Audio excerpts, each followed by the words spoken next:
사랑하는 하나님, 마태복음 1장의 족보를 통해 우리가 다시 한번 하나님의 풍성하신 은혜 앞에 섰습니다. 그 은혜를 묵상하게 하시고 그 은혜 때문에 기뻐하게 하시고 그 은혜로 말미암아 매일을 살아가고 있음을 기억하며 주 앞에 감사로 살아갈 수 있는 믿음을 우리에게 허락하여 주십시오. 예수 그리스도의 이름으로 기도합니다. 아멘. 여러분들, 제가 마태복음 강해를 준비하면서 창세기를 좀 요즘 다시 읽고 있습니다. 사실 오늘 족보에 기록된 수많은 인물들 중에 많은 경우가 구약 성경에 기록되어 있는데, 그 중에 창세기를 읽으면서 아브라함이라고 하는 한 인물을 읽으면서 얼마나 실망을 많이 했는지 모릅니다. 사실 실망이라고 이야기하기도 민망할 정도로 민망함까지 갑니다. 우리가 히브리서에 믿음의 조상 아브라함, 그러니까 뭔가 아브라함에게 특별한 것이 있어 라고 생각을 하기 쉬운데, 제가 창세기를 읽으면서 저와 여러분들에게 굉장히 큰 자신감을 오늘 제가 드리려고 합니다. 여러분들, 창세기 11장에 아브라함, 11장, 12장에 아브라함이 처음 나오는데 그때 하나님이 부르십니다. 이야기하죠. 약속의 땅으로 가라. 우리는 그 본문을 너무 잘 알죠. 그래서 그 약속의 땅을 떠난 아브라함의 믿음을 굉장히 흠모합니다. 물론 훌륭합니다. 그런데 그 앞부분의 내용을 보면 이렇게 나와 있어요. 아브라함에게 그 약속의 땅으로 가라라고 이야기했는데 그냥 가라라고 이야기하지 않고 세 가지 약속을 해요. 잘 들으셔야 돼요. 첫째, 내가 너로 하여금 큰 민족을 이루게 하겠다. 그리고 너에게 큰 복을 주겠다. 그리고 내 이름이 수많은 사람들 사이에서 드러나게 하겠다. 이 세 가지거든요. 그러니까 아브라함이 이 세 가지 약속을 듣고 옮길만 하지 않습니까? 이 아브라함이 옮겼더니 그걸 받았더라 이게 아니라 미리 약속을 하셨어요. 그리고 옮긴단 말이에요. 그리고 옮긴 장소에서 또 하나님이 직접 나타나세요. 말해요. 뭐라 그러냐면 너 지금 밟고 있는 땅 줄게, 이렇게 얘기해요. 그런데 그냥 줄게가 아니라 네 자손들에게까지 줄게. 이 이야기를 듣고 하나님의 음성을 듣고 나서 제단을 쌓고 예배를 드린단 말이에요. 그러니까 우리는 뭔가 굉장히 많이 오해해요. 어떻게 오해합니까? 옮겼더니 그 땅을 받았더라. 제사를 막 먼저 드렸더니 하나님께 약속을 주었더라. 이래서 아브라함이 뭔가 굉장한 거로 생각하는데, 엄연히 선후관계를 따지면 하나님이 그 약속을 먼저 하시고 하나님께서 먼저 음성으로 찾아가 주시고 그 이후에 아브라함이 반응했던 내용이에요. 제가 왜 이렇게까지 이야기하냐면 창세기 12장에 이 내용들이 기록되어 있고 예배를 드리고 난 다음 일어난 한 사건이 있기 때문에 그래요. 어떤 사건인지 아십니까? 그 약속의 땅에 분명히 하나님이 말씀하셨는데, 분명히 큰 민족의 아비 복을 주겠다 약속하셨는데 바로 그 땅에 기근이 찾아옵니다. 여러분들, 그 기근이 찾아오면 어떻게 해야 돼요? 하나님, 여기에도 하나님의 뜻이 있겠군요. 그럼에도 불구하고 내가 하나님의 약속을 붙잡았으니 내가 한번 이 자리에서, 이 땅에서 당신과 쇼당을 치겠습니다. 뭐 이렇게 나가야 되는데 그렇게 안 나오는 거예요. 어떻게 해요? 그냥 떠나버려요. 이집트로 도망가 버립니다. 이게 아브라함의 모습이에요. 근데 그냥 도망갑니까? 그 창세기 12장에 이런 내용이 나와 있어요. 어떤 내용이냐면 사라한테, 자기 아내한테 이렇게 얘기하는 거예요. 여보, 왜? 말해봐. 애굽 땅에 가서는 당신 내 아내라고 얘기하지 마. 왜요? 거기 본문에 이렇게 나와 있어요. 내 아내 사라가 너무 아리따워서, 이렇게 나와. 왜냐하면 그때 당시 중동 지역에는요, 남편이 있는 아내를 빼앗아 올 수 없어요. 빼앗아 오려면 그 남편이 죽어야 됩니다. 그럼 그 아내를 뺏어오는 방법이 뭐가 있겠어요? 그 남편을 죽이는 거죠. 그럼 과부가 되거든요? 그럼 내 아내로 삼을 수 있는 거예요. 그러니까 아브라함은 마음속에, 잠깐 내가 기근이 찾아와서 애굽 땅으로 떠났는데 그 애굽 땅에서 이방인들이 내 아내 사라의 아름다움을 보고, 그 아름다움을 보고 혹시 뺏어갈 텐데, 근데 내가 있으니까 당연히 못 뺏어가지. 근데 만약에 내가 죽는다면 뺏어갈 수 있겠구나. 그럼 나를 죽일 수도 있겠구나 라고 생각을 해서, 이런 표현이 적절치는 못할지 모르겠지만 칠칠 맞게 아내에게 내 누이라고 속이자, 이런 거짓말을 하는 거예요. 우리 여성 동지들은 일어나셔야 되는 거 아닙니까? 이놈 아브라함, 어떻게 그럴 수 있어? 근데 실제 정말로 바로의 왕이 사라를 뺏어가 버립니다. 이게 아브라함의 인생이에요. 이게 12장에 기록되어 있는 내용이에요. 그러니까 12장만을 봐서는요, 아브라함이 그렇다 할 만한 믿음을 증명하는 사건이 거의 없습니다. 근데 13장, 14장으로 넘어가면 거기에 반전이 일어나긴 해요. 왜 그런가 하면 함께 고향을 떠났던 조카 롯과 싸움을 하고 갈등을 겪었을 때 아브라함이 어른스러운 모습을 보입니다. 그리고 조카 롯이 이방 나라에서 포로로 끌려갔을 때 그를 구출해내기 위해서 전쟁에 참여하는 모습이 있긴 있어요. 근데 그 13장, 14장 이후에 15장으로 넘어가면서 다시 한번 실망스러운 모습을 보이는 거죠. 뭔지 아세요? 이렇게 얘기해요. 그 유명한 횃불언약. 하늘에 있는 수많은 별을 보이고 아브라함한테 내 자손이 이렇게 반짝반짝거리는 별들처럼 정말 많게 해줄게. 그럼 그 약속을 들었으면 네 해야 되는데 아멘으로 하지 않아요. 뭐라 그런지 아세요? 잠깐만요, 하나님. 나에게 지금 자식이 없는데 혹시 우리 집에 있는 다메섹 사람 엘리에셀이라고 하는 그 사람이 내 후사입니까? 하나님 뭐라 그래? 아니야. 내 씨가 결국에는 자손이 번성하게 될 거야. 걱정하지 마. 믿어야 되잖아요. 안 믿는 거예요. 안 믿고 어떡합니까? 자기의 아내 사라의 여종이 있어요. 하갈이라는 여인인데 그 여인과 동침해서 자녀를 낳습니다. 이래도 여성 동지들은 안 일어나신단 말입니까? 어떻게 이 형편없는 죄송합니다. 나중에 제가 하나님 품에 올라갔을 때 욕 한번 먹을게요. 어떻게 이럴 수 있습니까? 아내를 누이로 속여 자식을 얻으려고 여종과 동침을 해. 이걸로 끝나면 말 다 했죠. 또 있어요. 나중에 또 한 번 다른 지방으로 옮길 때, 다른 지역으로 옮겨갈 때 또 한 번 그 짓거리를 해요. 야, 또 내 아내라고 하지 마. 이게 아브라함의 인생이라고 한다면 믿음의 조상이라고 하는 그 칭호가 우리가 생각하는 것과는 완전히 다르겠죠. 근데 여러분들 오늘 이 본문을 보시면 1장 2절에 이렇게 나와요. 아브라함이 이삭을 낳고. 여러분들 아브라함이 이삭을 낳았다라고 하는 이 한 문장을 가장 수치스럽고 가장 부끄러워야 되는 사람이 누굽니까? 아브라함이에요. 왜요? 끝까지 하나님의 약속을 신뢰하지 않았거든요. 하갈과 동침을 하고 심지어 다시 한번 하나님이 나타나셔서 아브라함과 사라에게 내가 약속한 아들을 줄게라고 이야기했음에도 불구하고 사라는 비웃어버립니다. 그뿐입니까? 아까 전에 말씀드렸죠. 하갈과 동침해서 자녀를 낳았다고 그게 이스마엘인데요. 이 이삭이 태어나니까 하가 이스마엘을 쫓아내버려요.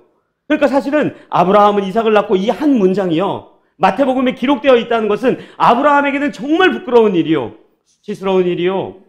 감히 하나님 앞에 내가 이삭을 얻었습니다라고 말할 수 없을 정도의 그 내용이 여기에 기록되어 있는 것이 마태복음의 족보란 말이에요. 그럼 우리 이 족보를 묵상하면서 뭘 확인합니까? 역시 예수님의 족보 가운데 아브라함이라고 하는 위대한 인물이 있구나. 누가 있구나. 이게 아니라 전혀 잉태할 수 없고 태어날 수 없고 아이를 가질 수 없고 심지어는 그 아이를 낳은 것조차도 누구 앞에 내가 있잖아. 이삭을 낳았잖아라고 말할 수 없을 정도의 수치 가운데 있는 그런 하나님의 백성들을 끊어지지 않게 끊임없이 은혜로 인도하시는 하나님의 사랑이 이 족보 안에 고스란히 담겨 있는 거예요. 저는 우리가 성경 통독을 하면요. 구약 성경 열심히 다짐을 하죠. 그러니까 거의 보통 2월, 3월까지는 잘 달립니다.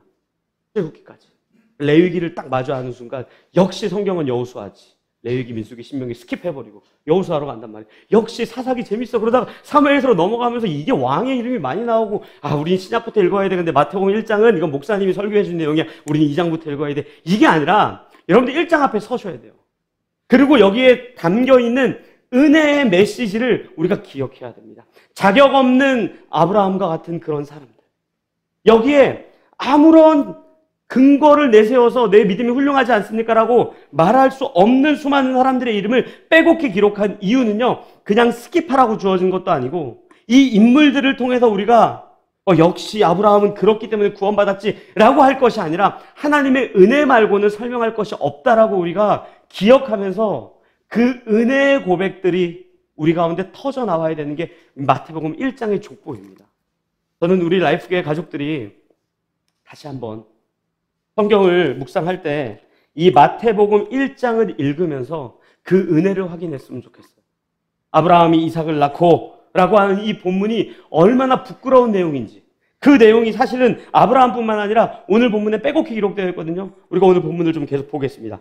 2절부터 3절, 2절, 3절은 우리가 함께 한 목소리로 읽겠습니다. 시작. 아브라함이 이삭을 낳고 이삭은 야곱을 낳고 야곱은 유다와 그의 형제들을 낳고 유다는 다말에게서 베레스와 세라를 낳고 베레스는 헤스론을 낳고 헤스론은 람을 낳고. 아멘. 보면은 2절 3절에 이제 유다에 대한 내용이 나옵니다. 야곱이 누구를 낳았다고 기록되어 있죠? 유다를 낳고 이렇게 기록되어 있어요. 여러분들 야곱이 유다를 낳았다라고 하는 이 본문은요, 우리가 읽을 때 여러분들 분명 질문해야 됩니다. 여기서 멈춰서 안 넘어가야 됩니다. 왜 그런지 아십니까? 여러분들 야곱의 첫째 아들이 유다가 아니에요. 르우벤입니다. 믿기십니까? 본문 보겠습니다. 창세기 29장입니다. 창세기 29장 31절부터 35절까지. 창세기 29장 31절부터 35절까지. 제가 읽어드릴 테니까 들어보십시오. 여호와께서 레아가 사랑받지 못함을 보시고 그의 태를 여셨으나 라헬은 자녀가 없었더라. 그러니까 아내가 많았잖아요. 근데 이제 라헬에겐 자녀가 없었고 레아에게 태를 여신 거예요. 레아가 임신하여 아들을 낳고 그 이름을 르우벤이라 하여 이르되 여호와께서 나의 괴로움을 돌보셨으니 이제는 내 남편이 나를 사랑하리로다 하였더라. 그가 다시 임신하여 아들을 낳고 이르되 여호와께서 내가 사랑받지 못함을 들으셨으므로 내게 이 아들도 주셨도다 하고 그의 이름을 시므온이라 하였으니 그가 또 임신하여 아들을 낳고 이르되 내가 그에게 새 아들을 낳았으니 내 남편이 지금부터 나와 연합하리로다 하고 그의 이름을 레위라 하였으며 그가 또 임신하여 아들을 낳고 이르되 내가 이제는 여호와를 찬송하리로다 하고 이로 말미암아 그가 그의 이름을 유다라 하였고 그의 출산이 멈추었더라. 아멘. 유다는 넷째 아들입니다. 넷째. 르우벤, 시므온, 레위, 그 다음 유다예요. 만약에 혈통으로 따지고 장자로 이 족보에 기록했다면 여기는 유다가 기록되어 있으면 안 됩니다. 르우벤이 기록되어 있어요. 그럼 우리 질문할 거예요. 그래도 성경에 르우벤이라는 사람 별로 나는 못 봤는데 유다는 자주 나오잖아요. 그러니까 훌륭한 일을 했기 때문에 그런 거 아닙니까? 라고 묻는다면 야곱의 아들 중에 유다와 비교조차 할 수 없을 만큼 탁월한 아들이 한 명 있죠. 사실은 야곱의 아들일 뿐만 아니라 성경 전체를 아무리 살펴봐도 이 사람만큼 훌륭한 사람 없어요. 누군지 아십니까? 요셉이에요. 그럼 야곱은 요셉을 낳고 이렇게 기록되어 있던가? 야곱은 르우벤을 낳고 이렇게 기록되어 있어야 되는데 누가 기록되어 있어요? 유다가 기록되어 있어요. 유다에게는요, 여기에 기록될 만한 근거가 없습니다. 첫째 아들도 아니죠. 둘째 아들도 아니죠. 요셉처럼 훌륭한 일을 한 적도 없죠. 근데 왜 기록되어 있어요? 근거가 없는 거예요. 하나님에게 일방적인 선택이고 은혜란 말이에요. 그뿐입니까? 우리가 지금 읽었던 이 본문들 중에 누가 나오냐면 3절에 보면 이 사람이 나와요. 유다는 다말에게서 이렇게 나와요. 다말이 누군지 아세요? 유다의 며느리예요. 며느리. 유다의 아내가 아니라. 이게 말이 됩니까? 심지어 구약 성경에 유대인들의 족보에 여인이 들어가 있는 것도 말도 안 되고 유다가 아브라함이 만약에 이삭을 낳고라고 하는 그 본문이 본인 인생의 가장 수치스러운 본문이라고 한다면 하나님의 약속을 신뢰하지 못한 본인의 인생이라고 한다면 유다에게는 가장 수치스러운 본문이 이 다말이에요. 다말. 다말과 동침해서 자녀를 낳았던 것. 기록할 필요가 없어요. 심지어 다말은요. 이방인이에요. 여기에 누구 적혀 있어요? 또 누구 나옵니까? 5절에 라합. 우리 잘 아는 사람이죠. 상기였습니다. 여리고성에. 또 누가 나옵니까? 심지어 6절에는 누가 나오는지 아세요? 다윗은 우리아의 아내에게서 솔로몬을 낳고 이름도 안 적혀 있어요. 그러니까 우리아의 아내래요. 여러분들 이건 이렇게 기록되어 있는 거예요.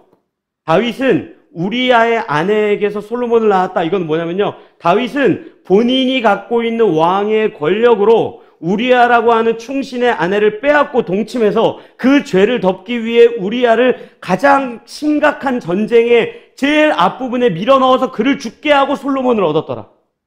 이렇게 기록되어 있거든요.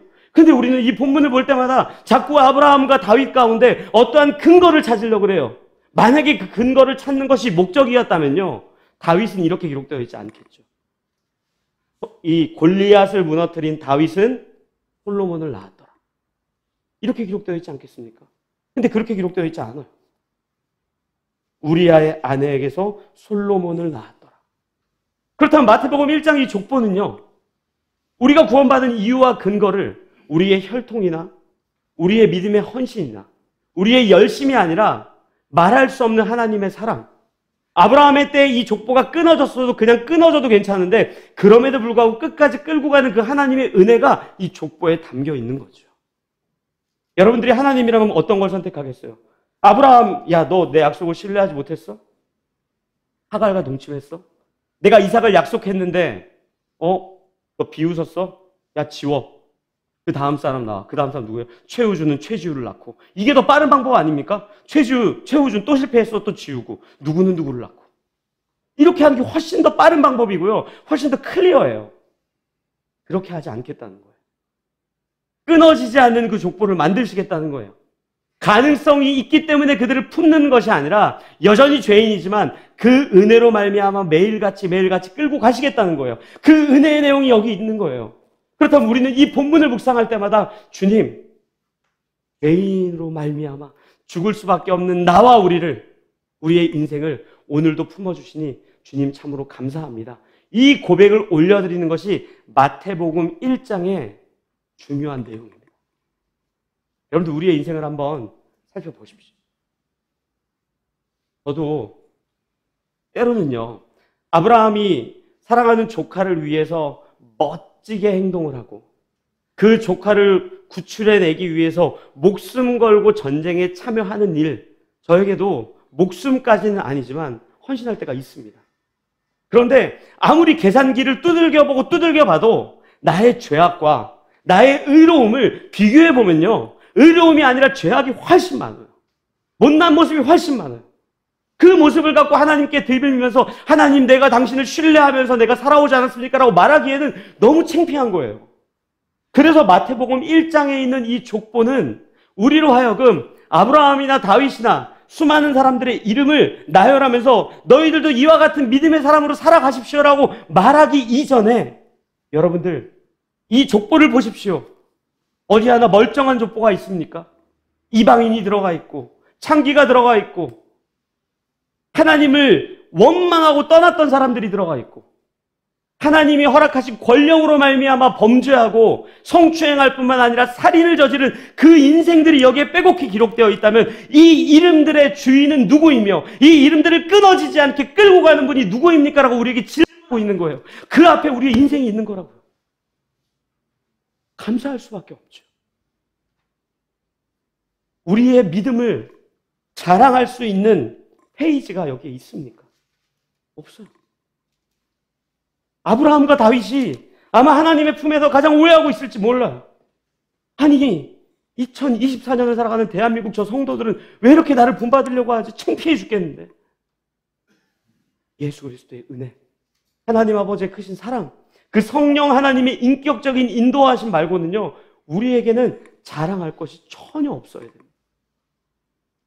전 라이프교회 그래서 이 족보에 기록되어 있는 한 명 한 명의 이름들, 이 이름들을 묵상할 때마다 하나님의 크신 사랑과 오늘 찬양에도 고백했지만 정말 그 이름만을 의지했으면 좋겠어요.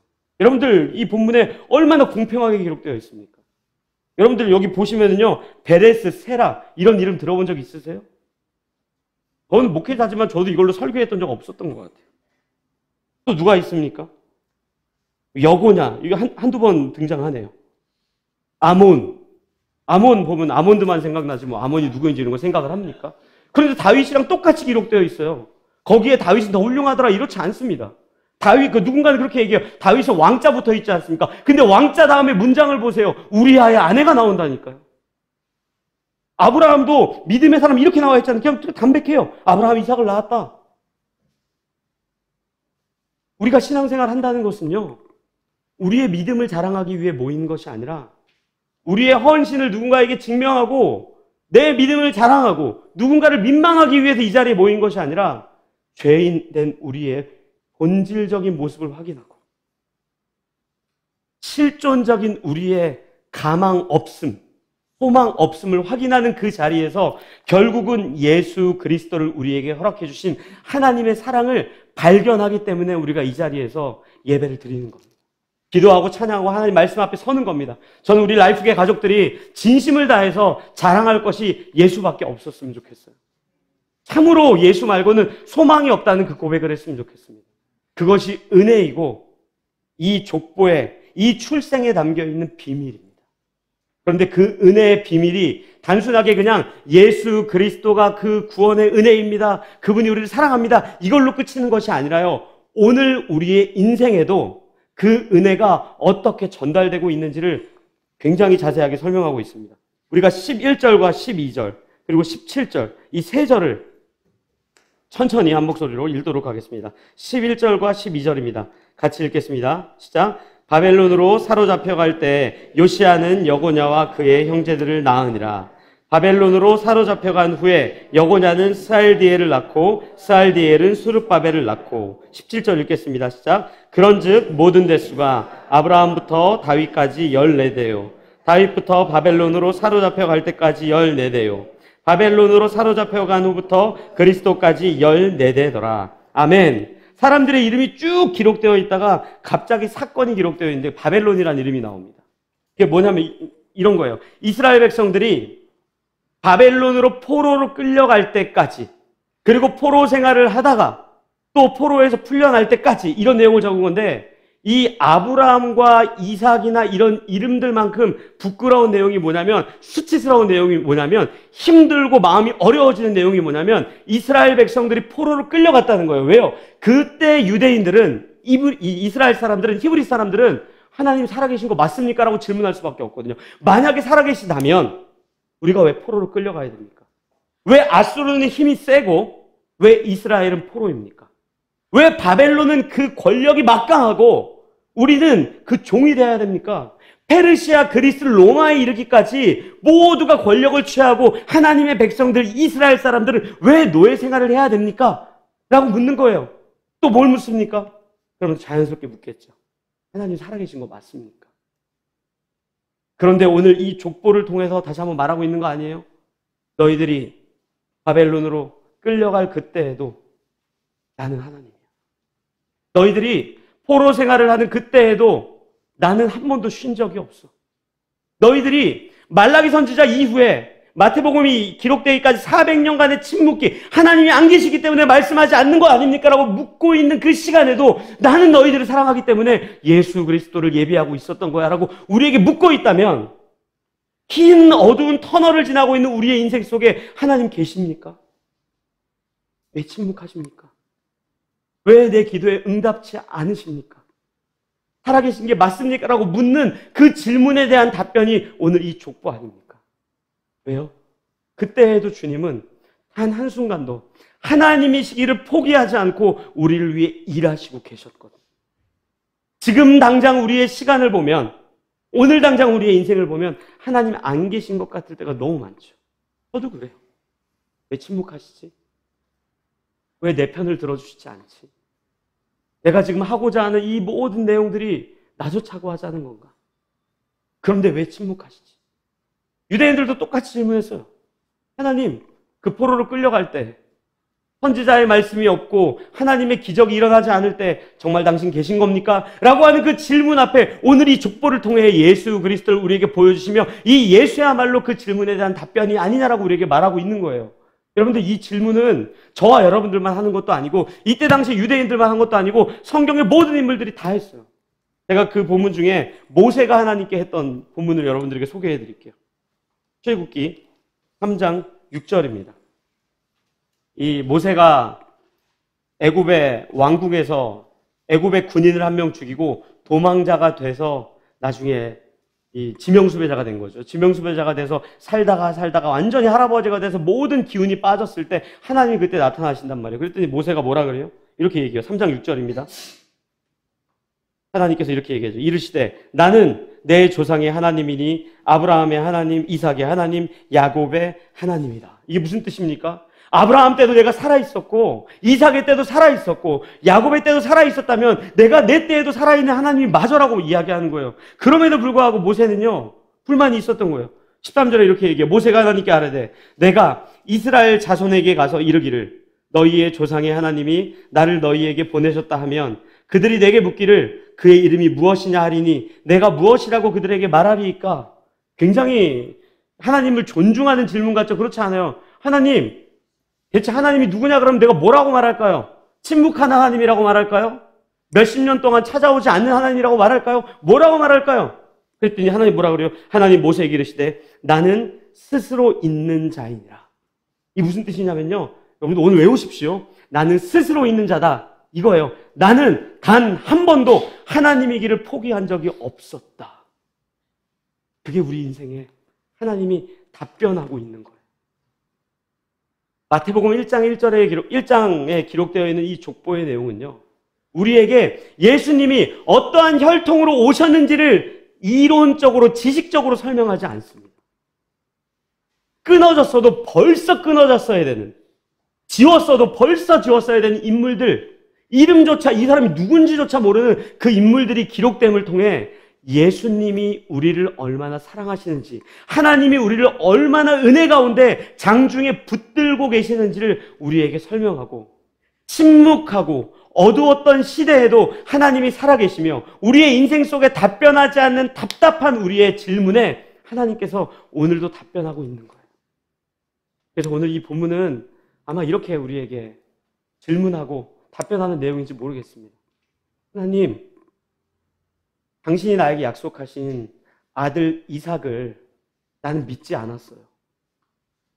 당신의 말씀보다 애굽 땅의 권력이 무서워서 내 아내를 누이라고 나는 속였어요. 당신의 약속을 신뢰하지 않고 하갈과 동침해서 후사를 이어가려고 그랬어요. 그래도 나를 사랑한단 말입니까? 나 그래도 너 사랑. 하나님, 내가 순간 끌어올리는 탐욕과 음란함을 못 이겨 참으로 충성스러운 우리아의 아내를 겁탈하고 성추행했어요. 그리고 그 죄를 덮기 위해 내 권력을 또 사용했어요. 그래도 나를 사랑한단 말입니까? 바벨론으로 끌려갈 때 당신 놀고 계셨던 거 아닙니까? 우리가 아수르, 페르시아, 그리스, 로마에게 끌려갈 때 그때 이제 우리들 지긋지긋해서 버린 거 아닙니까? 또 사랑해. 여전히 사랑해. 끝까지 사랑할 거야. 그러니까 내 아들 줬지. 그러니까 내 아들. 이 호소 앞에 우리가 뭘 자랑할 수 있겠어요? 이 하나님의 신실하심 앞에, 이 하나님의 열심 앞에, 이 하나님의 인자하심 앞에 우리가 어떤 자랑을 할 수 있겠어요? 오늘 예배 인도하시는 분이 이야기했죠. 주의 인자하심이 생명보다 낫다라는 게요, 여러분들, 인자하심과 생명 둘 다 중요한 거 아닙니까? 이 생명은 그 생명을 나타내는 게 아니에요. 하나님의 인자가 이 땅을 살고 있는 우리의 인생으로 만들어내는 행위야 비교조차 할 수 없다. 우리 하나님께 예배드리고 기도하고 헌신하지요. 그거요, 귀해요. 근데 하나님의 인자하심 앞에는 비교조차 할 수 없는 거예요. 여러분들, 이 족보는요, 우리 매일같이 읽어야 됩니다. 여기에 우리의 이름이 기록되어 있고, 여기에 우리의 인생이 기록되어 있고, 지워졌어도 벌써 지워버려야 될 수많은 구약 성경, 아니 성경 전체의 내용이 여기 기록되어 있는데, 그럼에도 불구하고 그 인생들을 포기하지 아니하시고 끝까지 끌고 가셔서 결국은 예수로 말미암아 우리를 구원하시는 그 은혜 앞에 우리는 서야 됩니다. 참으로 사랑하는 라이프의 가족 여러분, 진심을 다해 그 은혜를 매일 묵상하십시오. 아무것도 자랑할 것 없는 우리를 끝까지 품으시고 영원까지 인도하시는 그 은혜 때문에 예배 드리시고, 그 은혜 때문에 기도하시고, 그 은혜 때문에 소망을 품으십시오. 우리 그렇게 같이 한 마음으로 기도하겠습니다. 우리 두 가지 기도했으면 좋겠어요. 첫째는 이 예수 그리스도의 은혜를 잊지 않는 성도 되게 해달라고 기도했으면 좋겠습니다. 정말 그 은혜 때문에 우리가 오늘도 살고 있구나, 영원까지 살아가는구나 기억했으면 좋겠고요. 두 번째는 하나님이 안 계실 것 같은 그 자리에서 이 은혜를 생각나게 해달라고 기도했으면 좋겠어요. 이스라엘 백성도 똑같았어요. 바벨론으로 끌려갈 때 얼마나 힘겨웠겠습니까? 아수르로 끌려가고 그리스, 페르시아, 로마 막 이렇게 끌려갈 때 얼마나 비참했겠어요. 하나님은 없다라고 생각했을지 모릅니다. 근데 그때에도 하나님 살아 계시거든요. 그러니까 우리의 인생 속에서 그와 같은 고난의 시절들을 지날 때 하나님이 오늘도 나를 사랑하고 있다는 그 은혜를 기억나게 해달라고, 이 두 가지 기도 제목을 갖고 하나님 앞에 기도 제목을 올려드리면서 함께 기도하도록 하겠습니다. 기도하시겠습니다.